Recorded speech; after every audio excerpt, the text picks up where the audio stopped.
નમસ્કાર, હું છું પ્રિયા અને તમે જોઈ રહ્યા છો જનતા કી જાણકારી ન્યૂઝ. નજર કરીએ આજના સમાચાર ઉપર.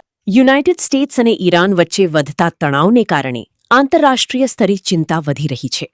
તાજેતરમાં થયેલા યુદ્ધ વિરામ બાદ પણ બંને દેશો વચ્ચે સ્થિતિ ફરી તંગ બનતી દેખાઈ રહી છે. અહેવાલો મુજબ અમેરિકી નેતૃત્વ દ્વારા ઈરાન સામે વધુ કડક પગલાં અંગે ચર્ચાઓ ચાલી રહી છે.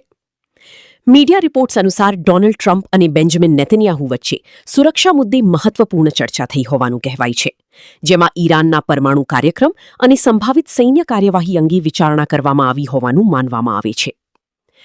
ચર્ચાના કેન્દ્રમાં આવેલા Natanz nuclear facility, Fordow fuel enrichment plant અને ઇસ્ફાહાન ન્યુક્લિયર ટેકનોલોજી સેન્ટર જેવા પરમાણુ મથકોને ઈરાનની વ્યૂહાત્મક શક્તિ તરીકે જોવામાં આવે છે. આ મથકો ભારી સુરક્ષા વ્યવસ્થાઓ અને ભૂગર્ભ માળખા માટે જાણીતા છે.